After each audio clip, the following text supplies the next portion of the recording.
guys, and we are back with another episode of the Back to Me podcast. Super excited to be back. Very excited to talk about this topic and maybe somewhat controversial. I don't know. Tell me at the end if you think it was controversial. If you haven't caught up on the last episode, I'd encourage you to check out either before this one or after this one, because I think it was very relevant to a lot of people. The episode is called "It's Time to Stop Trying." A lot of people have been trying since January 1st and haven't done anything. And that's what that episode is about. It's really about moving from trying to getting things done. So I encourage everybody to check it out. Today's episode is a little bit different. And you might think it's just for the fellas. It's not, okay, because it's actually for the ladies in some sense. But I'm talking to the fellas today because I'm a man and I want to talk to the men. But the ladies who are listening, I know I have a lot of loyal female followers, so welcome. And maybe you're listening for the boyfriend or for the husband, and they're going to be sent this after. Or you're just going to take notes and rattle them off yourself to him. Whatever. I hope I can be of service in some fashion. The big thing today really is to talk to the guys, and there's a couple episodes in this coming up actually, talking to the fellas. Because I know there's a lot of young guys who listen to me and follow me and looking for some guidance, and there's some older guys as well looking for some guidance. And I just want to share something from my perspective, and like always, this episode came up out of nowhere. And that's where I get the ideas normally is I think of a situation or a situation happens, conversation with somebody else. And this conversation happened in the sauna recently. And, a lot of great conversations happen in the sauna. We've solved problems in the sauna. And if you know, you know. That's all I can say. If you've been to the sauna regularly, it's a great way to network and to meet people and sweat, okay, and heal and detox and all those beautiful things. Anyway, as always, I go on nonsense. Pulling it back into why we're here today. This is a conversation that came up in the sauna. I was talking to a guy, and it was actually the second time we ended up chatting. We'd met before that in the sauna. And, fellas in the sauna, just all things come up, like jobs, business, and typically fitness will come up. And this topic, like how to activate your masculinity, there's something I have to tell you first before we get into it, because there's a lot of ways to activate your masculinity, right? And I've often talked about this, and on the dating episode, I talked about it a lot. You have to, and I'm just, a man, I'm a man who's also, I would say in touch with his feminine side, my sensitive side. I'm a sensitive soul. I would say I'm a masculine man. I would say it obviously, but others, I think people have said it all my life the last couple of years around this topic in particular. But I'm not afraid to be, as I said, to be sensitive, to be aware, and obviously doing what I do, you have to be empathetic, compassionate, aware, and that's tapping into the feminine. So I would say I'm in touch with my feminine side. I've been a romantic my whole life.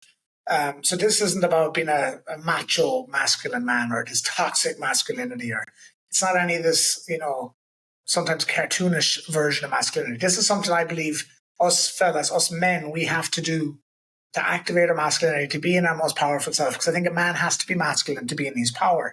And I think a woman has to be in her feminine to be in her full power. It doesn't mean we don't tap into other things, because, we have to tap into the opposite as well. Because, if your power as a man increases when you can be in touch with your feminine side. And your power as a woman can increase as well when you can tap into the masculine. So, there's a perfect yin and yang to both of it. But men are predominantly masculine and women are predominantly female and feminine. And they should be, okay? Predominantly feminine, in my opinion.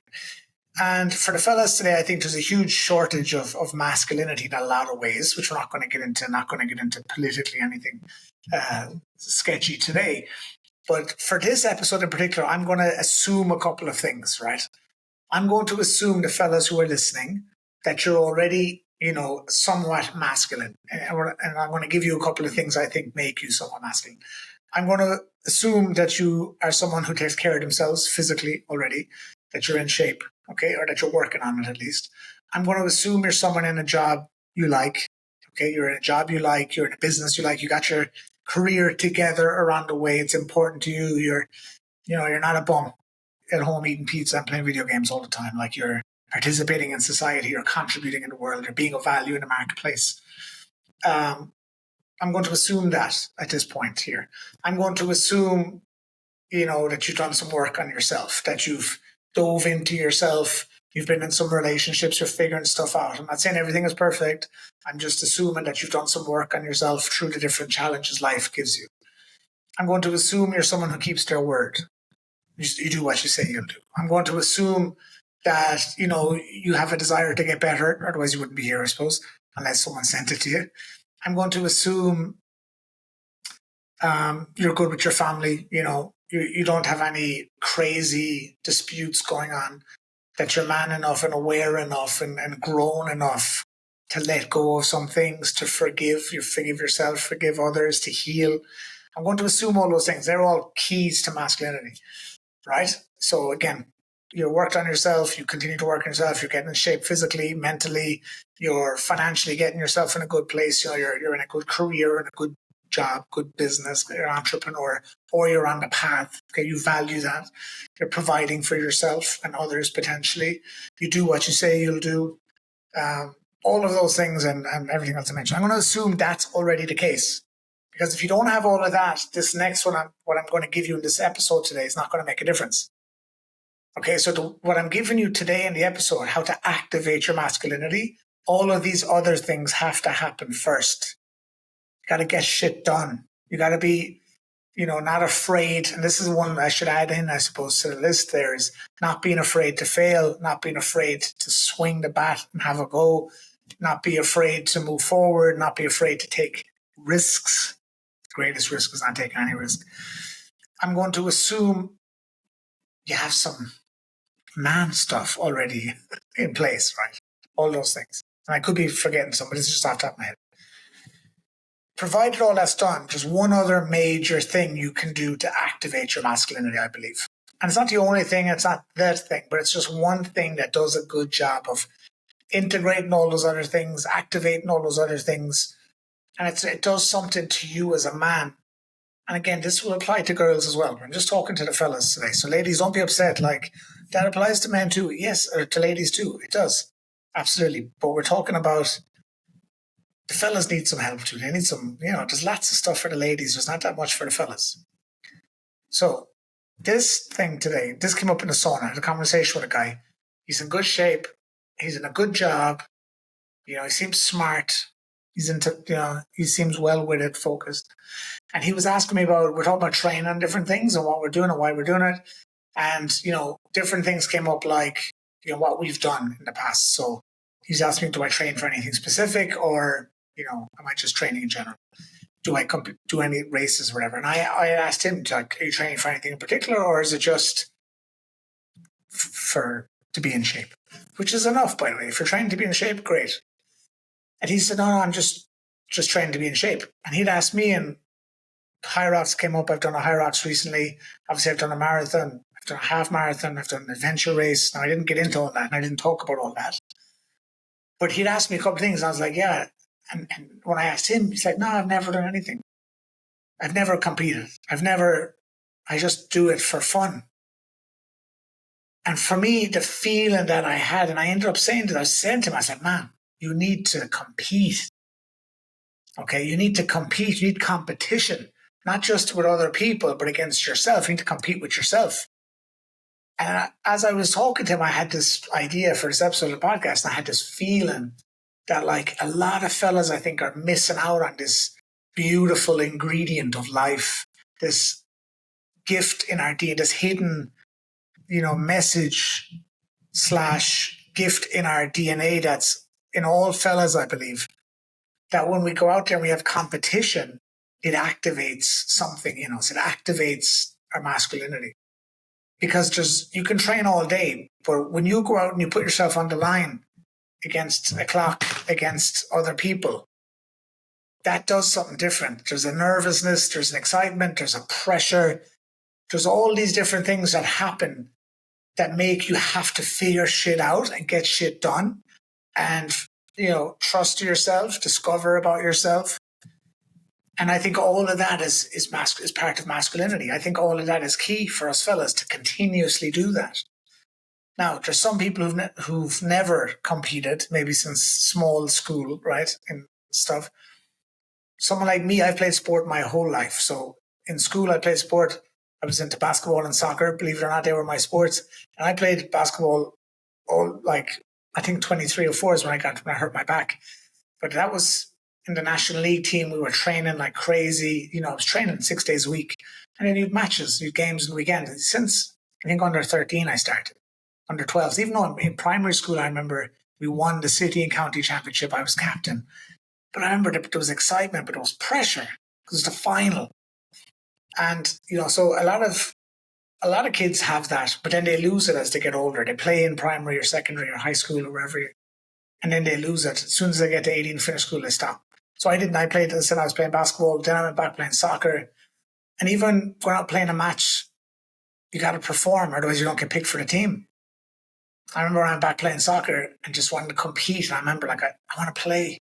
And I had to compete, and there was pressure. And we had matches and in the league and the cup, and you wanted to score and you wanted to play well so you can keep your place. It was just, and it puts you on edge, yeah, and it can stress you out, but that's part of being a man, because life will stress you out. Life will put you on edge.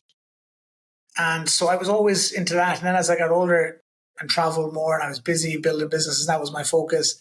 I was still into running and training and stuff, but I wasn't competing then. Now I played a little bit, actually it's a lie. I did compete because I came out here to Dubai 2017, 18. I was in the leagues out here. So I started playing out here. And we had matches and we had to compete. But I wanted to move to the next stage. And that's when I started, when I was running a bit. And I got into the trail running, so my brother and my friend. And I remember I was home for summer and we were just training and running and climbing and hiking. And I remember then I signed us up for this adventure race. And the reason is I wanted to compete again. I was craving that competition just to test ourselves. Because to me, competition is great fun. It's such an adventure. Like, you've no idea. You might fall on your face. You mightn't even finish, but you want to go out and do it. So I remember this adventure race. It was a run, bike, kayak, 43 kilometers. I hadn't been on a kayak since I was 10. I was afraid of water. I hadn't been on a bike since I was probably 15. And we did it. We signed up, or went, and we did it. But I remember the pressure, the competition with the lads, my brother, the competition against myself, the time. It's just, it was phenomenal. Now, I have that with the lads I train with anyway, even back home in Limerick with Aidan. We're always battling. There's always that competition. But when you go to an official race and there's a time, an official clock, it does something to you as a man. And that's what today I just wanted to touch on, is you have to compete. Okay. And I did the half marathon. And then I remember after the Goggins Challenge, which is the 4 miles every 4 hours, 48 hours, I signed up for the marathon a year and a half ago. And that marathon, that was really the first time as an adult, maybe the adventure race as well. But that was a real competition, a real test. And especially when you're doing a marathon, people are like, oh, what are you going to run it in? What time are you aiming for? And it's just you against you. There's nobody else involved. There's thousands of people there, but it's you against you. And I remember that, like, the nervousness. I was speaking at an event the week before. What kind of people asked me, what time are you aiming for? And I was like, well, I'd been injured, hurt my hip 2 weeks before the marathon. And I was sick, and I remember thinking I wanted, 3:45, but even 4 would be great, or just to finish it would be great at this stage. But I said 3:45 is my time. Putting that out there on social media, telling the world you want to run a marathon, this is what you're going to do. There's such an edge, there's such a pressure, there's such a commitment. Big thing for masculinity is commitment. A lot of fellas don't have the commitment. They're afraid of commitment, or they're shit at commitment. That's why they're always running away from everything. And, this is why I think when you compete, what I wanted for this guy, I was talking, I was like, man, he's in great shape, trains hard. Blah, blah. I was like, dude, you gotta compete. You gotta sign up for a race, do a high rocks, do CrossFit if you're into CrossFit, run a marathon, run a half marathon, do an adventure race, do something to put yourself on the line, to be vulnerable, because that's one of the most masculine things you can do, is be vulnerable. And ultimately, we're all vulnerable all the time. And by the grace of God, we're here, we're breathing, we're safe, thank God. But that's it. It's the masculinity is the protection. Okay, it's the protection, number one, of yourself first, then of the people you love around you. And what better way to do that and to test that and compete? Now, you can go to the gym all day, and there's lots of fellas, and I know a lot of lads, they're always in the gym. They're in great shape. They go to the gym all the time for years and years and years. They eat right, but they don't compete. And to me, they're missing something. They're missing a level. And they might say their money's good, secure, good business, good job, their bodies are in good shape. It's all kind of vanity metrics, a little bit to me. And there's nothing wrong with that. I like vanity metrics too. I'm as vain as the next one. But when you're willing, like a lot of lads I know, it's like, go fucking compete today. Sign up for a race. Like just people who go to high rocks classes and they don't compete in high rocks. Like, what are you doing? Going to the class. Compete. Put yourself on the line. Are you afraid to look bad? Are you afraid to fail? That's part of masculinity. That's part of being a man. Being a man is failing, falling, and getting back up over and over and over again. That's why it's tough to be a man. People don't say it often. I said this at a group recently. Funny thing happened. Not funny thing happened after it. A lady asked me, what, at the very end of the day, it's 6 hours training with this group of professionals. Okay. I won't say who. And at the very end, the last question, this lady says, what do you think about being a man and a woman today? What's your opinion? And I answered my opinion, which I regret. If you knew what happened after, I'd regret it. You'd regret it too. But I just give a very simple answer. It says, tough for women today because women are supposed to be moms, wives, badasses, boss babes, killers in the business, loving, home. They're supposed to be everything. Women are supposed to be everything. Supermodels. They're supposed to be everything at once. So it's hard to be a woman. A lot of expectation, a lot of pressure. I said, it's hard to be a man. Because for men, I said, life is too easy. For myself included, life is too easy.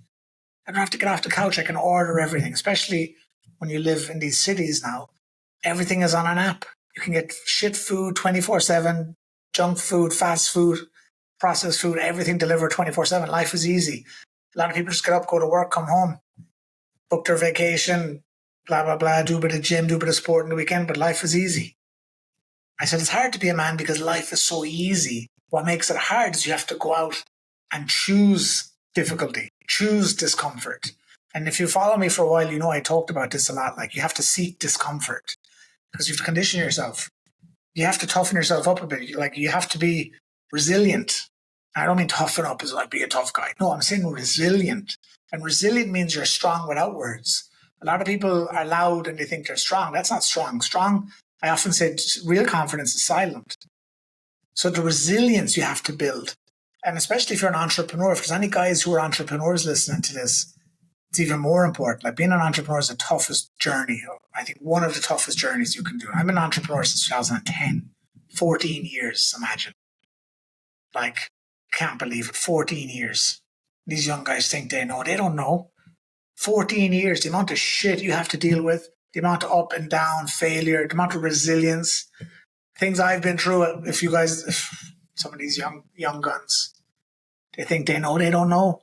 It's been easy. A lot of these entrepreneurs I coach out in Dubai, they had it easy. Guys in real estate, zero skills, just a growing market, right place, right time, basic stuff. If they had skills, some of them are really skilled, they're great, and they're making a fortune. But the masses, no skill, and the worst part, I don't mind no skill, but no desire to improve the skill. That's the crazy thing. I'm good. No, you're not good. You could be phenomenal. You might be okay, but you could be phenomenal. But you got to seek to get better.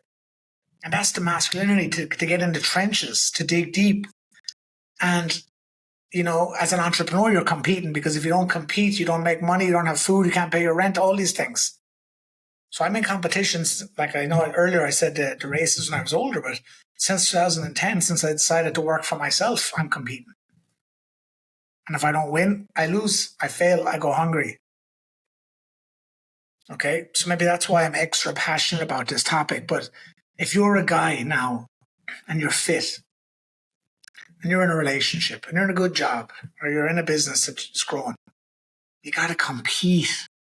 You got to get the finger out. You say, well, I'm not sporty. Well, compete in something else. If you're into video games, compete there. If you're into gardening, compete in a garden show. If you're into horse riding, compete in a horse ride. If you're into biking, sign up for a race. It's going to help you learn so much about yourself. You're going to learn so much about yourself. You're going to be tested. Even the training you have to do, the awareness you have, the commitment, dare I say discipline. I don't like that word. But the awareness to go out and the commitment to go and do it. sign up for, and I've done this with my one-to-one clients over the last couple of years. Many of them have ran marathons. I have multiple guys who have ran marathons, done triathlons, okay, gone and done other races, whether it's half marathons, 10Ks, and they've never done it before, from nothing to competing. And it just, a couple of guys have done marathons and they've been activated. They say to me, wow, just this, even how you have to look within yourself to pull out stuff when you, even in a training for it, when you don't want to and you have to, and you've told people you want to do it, you've told the world, I'm going to do it, you got to do it. I'm telling you, competition is key to masculinity. I'll say it again. Competition is key to masculinity. You have to compete. You don't have to win. And it's not competing against other people. It's competing against yourself. And that's one of the things the last year and a half with this bloody injury that I've missed. I've missed running. Yeah, and I've missed being healthy, and I've missed not being in pain 24/7 for the last year and a half. I've missed a lot of that stuff. But I missed it. Like, I miss going out and just running and being free. That's the biggest thing. But I also miss, I see these races. I see the marathon in Dubai last year I went to watch. I see friends doing Abu Dhabi in a few months. I see my friends doing the Limerick Marathon last year, in May, a couple months ago. I'm like, I want to do those races. The ultras I signed up for that I wanted to do in Spain and Greece. I want to be on the line. I want to put myself out there. And I've been a client sent me the Man in the Arena many years ago and said, I think of you all the time. I was a business partner actually when I was doing sales stuff back in 2013, 14. Such a compliment to get that. And I send it to my clients all the time. Theodore Roosevelt, the Man in the Arena. You can Google it. It's a phenomenal piece of work. It's a short kind of poem. And that's who I always want to be, the man in the arena. And you're not perfect, lads. None of us are. You're going to fall short. You're going to fail. You're going to let people down. You're going to let yourself down. You're going to break your promises. You're going to break hearts. Your heart's going to be broken. Okay? You're going to go through phases of loneliness, sadness, disappointment, jealousy, bitterness, frustration. All those emotions of life, you're going to go through all of them. The masculine part is, how long do you stay in them? What do you learn from them? How do you get out of them? Where do you go next? But all the emotions of life are there. The anxiety, the fear, the insecurity. I'm telling you, I have them. Everyone I know has them. All my clients have them. And my clients are from all over the world. 20 countries, 30 countries now, I think, in total, I've worked with over the past 15 years. Everyone has the same problem, same doubts, same insecurity. They just say it differently. So the masculinity is not about winning. It's just signing up, getting to the line is winning. And of course you want to get to the finish line. And if you don't get the first time, you'll get there the next time. And get the next time, or the next time, or the next time. And you don't stop till you get there. And that's the essence of masculinity, I think. Because what you're going to learn about yourself is when you say you do something, you do it. When things get tough, you do it anyway. When things get harder, you still keep going. When you're dying, tired, exhausted, you keep going. That's what it teaches you. You have to look within yourself. You have to have conversations with yourself. You have to turn off the conversation. Your mind is criticizing you, doubting, telling you to quit, telling you to stop. And you have to, what I did, and I tell all my clients, is to be the observer. I had to notice the mind, but don't listen to the mind. Just notice it, and you realize that's not me. That's just fear, doubt, trying to win. Okay, so I don't care who you are, and again, this applies to the ladies. Sign up for a race. Do something. Get out there. I was going to say even a 5K, not a 5K, a 10K. I don't care if you've never ran a day in your life. You can do a 10K in 12 to 16 weeks. You absolutely can. Even if you've never ran, you can do it. So September, October, November, end of the year. And if you've done a bit of running, you can do a half marathon. Because I did. And I wasn't a runner. I played sport, yeah, but the basketball court was the furthest I ran. And I started getting into 5K, 6K, 7Ks when I was in Mallorca for the summer. And I lived in Miami. That's when the sun was shining. I was out there running 6K, 7K. But I took that jump from 7, 8K into the half marathon. And then I was just running 10s and 12s, and I ended up running the full marathon. And then I was going to run the ultra, except for my hip. But I will do the ultra, you can be sure of it. Okay? And as soon as I get able to run, I'm doing a little bit now, still have the pain, still suffering, haven't found a solution yet. But I can't wait to sign up for a race. Because I remember with the marathon a year and a half ago, the expectation. Like, will I even finish this thing? Like, will I even finish it? Will it take me 6 hours? And I set my target at 3:45 and I came in 3:44. I don't even know how it was a miracle, but my intention was so clear. My intention was so strong. I was so proud to do a 3:44 marathon, a 1:36 half marathon. Okay, to finish the adventure race. I don't remember what time it was, the 43K. To finish the Goggins Challenge, 48 miles in 48 hours. Every 4 hours, 4 miles. The High Rocks I just did in April. Hadn't trained in over a year. At 10 kilos extra since from the marathon to when I did the High Rocks. I think it was 12 kilos actually more. Yeah, a lot. I wish I could say it was a lot of muscle, but there was a lot of fat. But I still went and did it. Now I'm telling people I'm doing a High Rocks. Oh, what if I don't do it? What if I can't do it? What if I can't pull the sled? What if I can't push the sled? What if I can't finish it? We did it. And I'm telling you, it activates you and it gives you confidence. Once you've it done, you have so much confidence and nobody can take it away from you. Your job, someone can take away from you. Your client, someone can take away from you. The sales, someone can take away. Girlfriend, wife, they can leave. Anything can be your health, anything. Family can be taken. This can't be taken away. And the more of these you collect, you become more masculine. The more of these you collect, the more powerful you become. And the less you need to talk. Okay? So I've gone on and on about this. I think you get the point. I want to hear from you with this. I want you to sign up for something and then send me a screenshot that you signed up for it. Send it to me on Instagram, Aidan O'Brien Official, at Aidan O'Brien Official. Put it on your story and tag me. Even better. And I'll repost it. And we'll keep and I'll hold you accountable and see how you get on. But I want you to sign up for something. If it's a bodybuilding contest, you're into lift and you want to compete in a natural bodybuilding, go and do it. A High Rocks. Anybody can do a High Rocks. That's the beautiful thing about High Rocks. If you're someone who's in the gym and you're training, anyone could do it. If I could do it, 12 kilos overweight, no training in a year. I literally started working out 5 weeks before, trying to train around my hip. And I did it. It was a shit time, but I did it. Okay, I ran a marathon. I used to make fun of my brother for running long distance, and then I ran a marathon. Trust me, I'm not a runner. I was 87 kilos when I ran the marathon. I was lifting. I love lifting. I don't want to look like a runner. No offense. Okay, I wanted to be strong. I wanted to run strong. All of that was just pure energy, confidence, reliability, self-reliance, pride, self-esteem. That's how we take care of ourselves. That's how we nurture ourselves.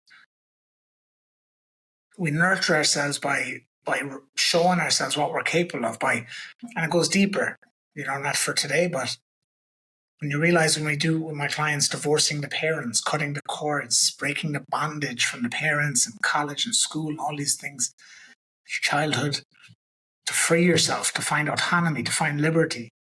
This, when you compete, you become more independent. You become more autonomous. You become more courageous. You know yourself better. You like yourself a bit more. And you're going to deal with all your insecurities are going to come out because you're going to see someone fitter, in better shape, less body fat, more shredded, faster runner, run longer, stronger, jump higher. And you're going to have to deal with it. Instead of out there on social media bullshitting, making it look like everything is perfect, you're the king of the world. No, get out there and compete. Put yourself against others. Put yourself against yourself. And have to face all those demons. All those demons come out when you compete. Yeah, I'm training, I'm going to the gym. It's not enough. It's not the same. Going to the gym and doing a class is not the same as competing. Okay, I'm not a professional athlete, but I love competing. I want the insecurity because the more I do it intentionally, when life gives it to me, I can handle it. Okay, when I have challenges in my business, I can handle it. And I'm sure a big part of that is because of my life playing sport. And again, you might say, I did it in school. I did it already. That's great. When you were 15, you had to do it in school. Now you're 25, you're 30, you're 35, you're 40, you're 45. What do you want to do now? Now you should be coming. If you're 50, listen to this, go out and book a half marathon and train for it. sign up for a High Rocks and go and do it. Run a 10K. Do a bodybuilding contest. Do something. Just compete. Get a competition where you have to follow the rules, where you're racing against the clock, against other people, against yourself. Just do it. Mike really hit the nail on the head, I tell you. I promise you it'll transform you. Okay, so that's today's podcast. And it's just talking to that guy. I wish I was recorded because the speech I gave him was way better than this probably because it was raw and in the moment. And I was saying, man, you got to compete. I was like, just do something. Because I could see there was this untapped potential. He doesn't even realize there's more power to be got. Fellas are always looking for more power, more success, more wealth, more influence, more status. Listen, going out there and competing is going to give you that. Competing in some way. And again, if you're an entrepreneur, you're already competing, great. Take it to the next level.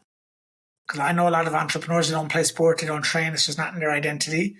But again, they could go even further. They can be even stronger. They can have more depth and strength in their voice if they compete as well. Because you're already competing as an entrepreneur and a business owner.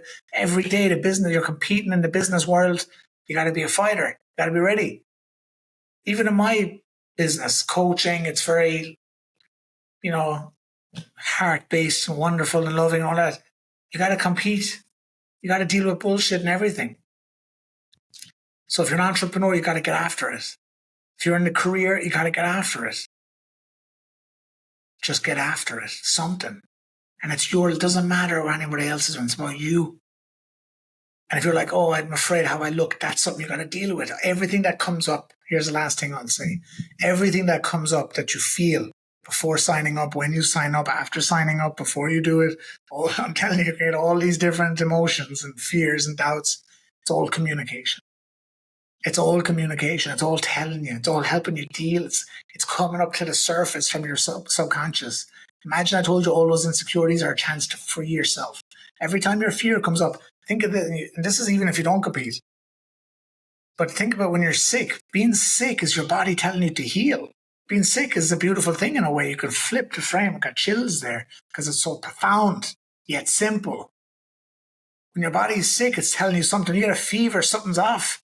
You're getting the fever to heal, to sweat it out, to let it go. It's communication. Everything, this whole world is nature, is universe, God, everything is built in, guys. All the information is there. We just have to learn to receive it. So when you're with the girl and you get nervous and anxiety, or you get whatever reactions, emotions, you get, it's communication. It's helping you. Something that's buried inside you, that's this person is bringing it out. Or a difficult person at work, or a good person at work, or a client. Everything is giving you opportunity to free yourself. Remember, Back to Me is about letting go. And when you thinking of signing up for a race, like some of you are now, like even my coaching group in the business group, I challenged them. We're doing a 90-day burst this week. We laid it out.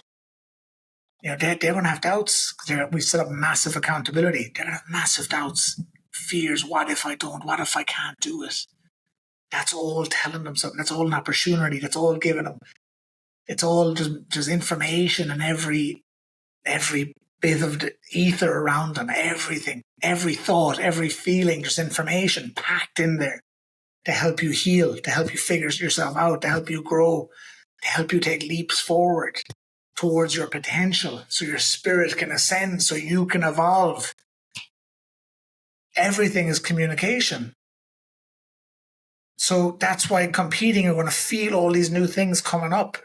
Gifts, treasure coming out for you to learn about yourself, to discover about yourself, and to be more masculine, fellas.